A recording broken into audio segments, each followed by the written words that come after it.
অন্ধকার দূর করার জন্য যেমন আলো দরকার, তেমনি ভালো মানুষ হওয়ার জন্য ভালো মানুষের সংস্পর্শে আসা দরকার। মিথ্যে কথা বলার জন্য তীক্ষ্ণ বুদ্ধি এবং প্রখর স্মৃতিশক্তির প্রয়োজন হয়, কিন্তু সত্যি কথা বলার জন্য শুধু সততার প্রয়োজন হয়। হ্যালো এভরিওয়ান, আসসালামু আলাইকুম। সবাইকে অনেক অনেক ভালোবাসা জানিয়ে শুরু করছি আরও একটি নতুন ব্লগ। আশা করছি আমার আজকের ব্লগটা ভালো লাগবে। আজ আমার নতুন বাসায় আমার যে বেড সেটা ফিটিং করাচ্ছি, তাই ভাবলাম যে তোমাদের সাথে কিছু অংশ শেয়ার করি। গতকাল তোমাদের সাথে শেয়ার করেছিলাম আমার সোফার ভিডিও। আজ তোমাদের সাথে শেয়ার করব আমার এই বেড, আলমারি সব কিছু।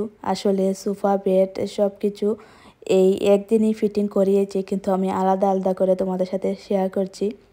এই সব মালামাল ফিটিং করা এত কষ্ট, যারা কিনা ফিটিং করেন নিজে ওনারা বুঝবেন। আর অনেকেই আছেন যে এইসব মাল কেনার পরে লোকজন দিয়ে ফিটিং করিয়ে নেন, এক্সট্রা টাকা লাগে। আমার আগের বাসায় আমি বাংলাদেশ থেকে আসার পরে একটা বড় ওয়াইডো, একটা ছোট ওয়াইডো কিনেছিলাম। তখন আমরা মানুষ দিয়ে সেটা ফিটিং করাইনি, আমার হাজবেন্ড নিজে করেছিলেন। এত কষ্ট হয়েছিল, তাই উনি এবার বলেন যে আমি আর এইসব ফিটিংয়ে নেই, আমার যাক একটু টাকা বেশি, তারপরেও আমি লোকজন দিয়ে করাবো। হাজব্যান্ড বাইরে থেকে সকালের নাস্তা, রুটি, ডাল এগুলা কিনে নিয়ে আসছেন, কারণ রান্না করার মতো কোনো পরিবেশেই করেনি। চারিদিকে শুধু ধুলাবালি আর মালামাল ছড়িয়ে ছিটিয়ে আছে। তারপর ওনাদেরকেও রুটি, তরকারি সব কিছু খাওয়ালাম। এখন চা দিচ্ছি। ওনারা সকাল 8টা থেকে এসে সব কিছু ফিটিং করছেন। এখন বাজে এই সকাল 12টা। আমি এখন ঘুম থেকে উঠেছি, উঠে সকালে নাস্তা করলাম, ওনাদেরকেও খাওয়ালাম। তারপরে দুপুরের জন্য আর রান্না বান্না করবো না। হাজব্যান্ড বললেন যে বাইরে থেকে কিছু একটা নিয়ে আসবেন। শখের ফার্নিচার পেয়ে মনের ভেতর এত খুশি লাগছে, ভাষা প্রকাশ করতে পারবো না। এইরকম সোফা, বেড আমার অনেক দিনের শখ, কিন্তু বিদেশ এই ধরনের কালারফুল ডিজাইনার এই বেড, সোফা এগুলো পাওয়া যায় না। বিদেশে বেশিরভাগ জিনিসপত্রই এই হোয়াইট কালারের, নর্মাল কোনো ডিজাইন নেই, কোনো মানে এক্সট্রা কোনো সুন্দর নেই মালপত্রের মধ্যে। বাংলাদেশে যেরকম অনেক সুন্দর সুন্দর ফার্নিচার পাওয়া যায়, এখানে এরকম পাওয়া যায় না। আর এগুলা পেয়ে তো আমি খুশিতে আত্মহারা, এত খুশি লাগছে। সোফার ভিডিও যে দিয়েছিলাম সেখানে তো সবার সাথে শেয়ার করেছিলাম সব ঘটনা। তারপরেও আরও কিছু কথা শেয়ার করি। আমার হাজব্যান্ডের একজন মরক্কোর ফ্রেন্ড, উনি আমাদেরকে এই ফার্নিচারগুলো মরক্কো থেকে পাঠিয়েছেন। আর এখানে আমরা একটা শপে দেখেছিলাম, সেখানে অনেক দাম ছিল, সেই কারণে আর সেই শপ থেকে কিনিনি। আর সেই শপের মালগুলা ছিল ব্ল্যাক কালারের, আর আমার বাসা তো সব কিছুই মোটামুটি এই হোয়াইট কালারের, তাই আমরা চাচ্ছিলাম যে হোয়াইট কালারে, কিন্তু ওনাদের কাছে সেটা ছিল না।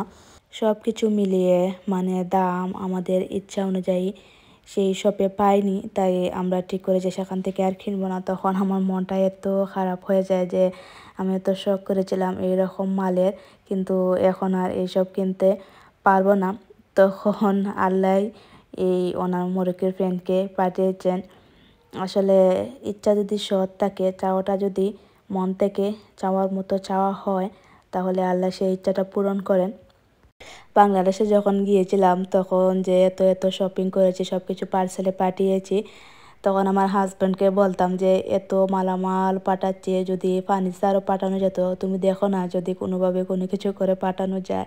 উনি আমাকে নিয়ে হাসতেন আর বলতেন যে যদি পাঠানো যেত তাহলে তো বিদেশে যারা আছেন সবাই বাংলাদেশ থেকে কাঠমাল নিয়ে যেতেন। আমার বিয়ের ফার্নিচারও এরকম সেমই, শুধু কালারটা একটু এই ভিন্ন। আমার ফার্নিচারের কালার ছিল কালো কাঠের। আমি চয়েস করে আমার বিয়ের ফার্নিচার কিনেছিলাম। আমার অনেক শখের ফার্নিচার ছিল, সেগুলো তো শ্বশুরবাড়িতে এই ফেলে আসছি। তারপর আমার হাজব্যান্ডকে বললাম যে আমার এত শখের ফার্নিচার, আমার অনেক ভালো লাগে এইরকম ডিজাইনের বেড, সোফা। তখন হাজব্যান্ড বললেন যে আমাকে কথা দিয়েছিলেন উনি, যে করেই হোক যেভাবে উনি আমাকে এইরকম ফার্নিচার কিনে দেবেন। কিন্তু বিদেশের মাটিতে এরকম ফার্নিচার মিলানো অনেক কষ্টের। আমি আমাদের ইউরোপের কথা বলছি। ইউরোপ এরকম ফার্নিচার পাওয়া যায় না, কিন্তু লন্ডনে এরকম ফার্নিচার সব দোকানে পাওয়া যায়। তাছাড়া সবার ঘরে মোটামুটি আমি দেখেছি, আমার যত আত্মীয় স্বজন রয়েছেন এইরকমই ফার্নিচার, অনেক সুন্দর সুন্দর ফার্নিচার। তারপরে আমি আমার একজন আত্মীয়ের বাসায় দেখেছি ওনার টেবিল অ্যান্ড চেয়ার এত সুন্দর, মাশাল্লাহ। চেয়ার টেবিলের কথাই যখন উঠেছে তাহলে সেটাও তোমাদের সাথে শেয়ার করি। আমার আগের বাসা থেকে আমি চেয়ার টেবিল নিয়ে আসছি, এগুলো তো পুরাতন, আপাতত এগুলাই চালাবো, মানে এগুলা দিয়েই কাজ চালাবো। তারপরে যখন হাতে টাকা হবে তখন নতুন কিনবো।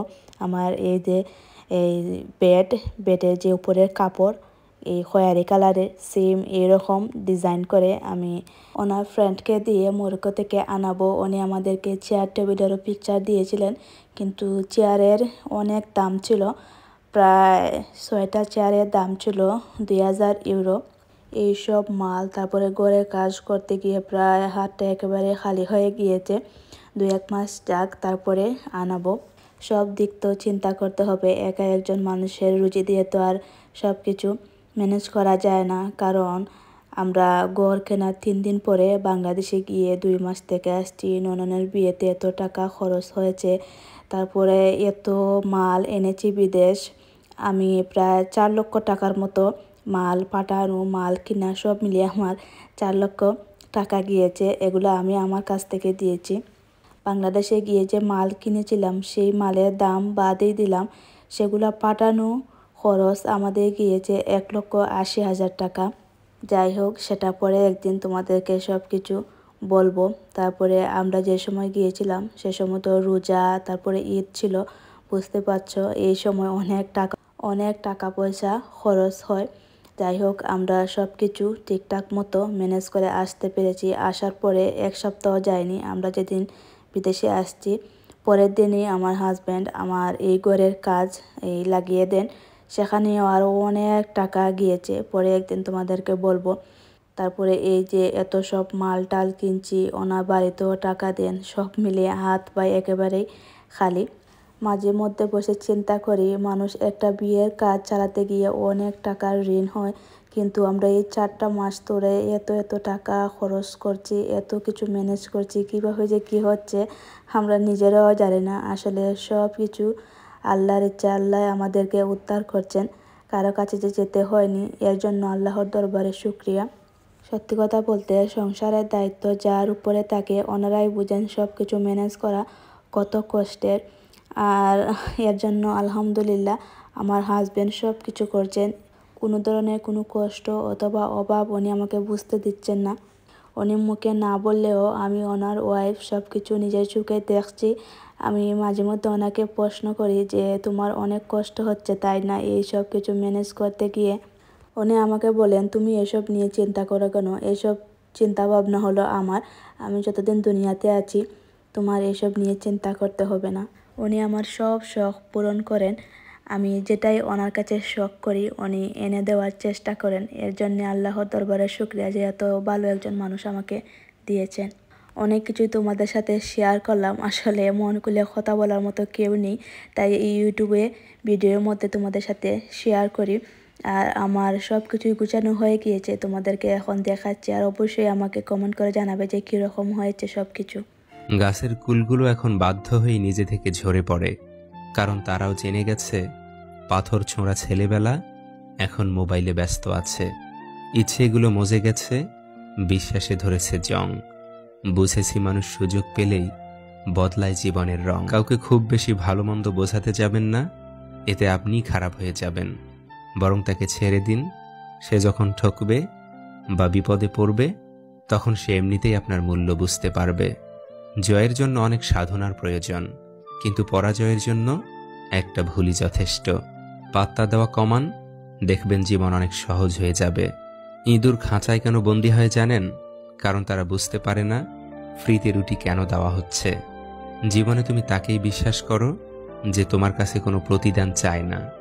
নিজের মূল্য বুঝতে শেখো, না হলে যে কেউ ব্যবহার করে ছুঁড়ে ফেলে দিবে।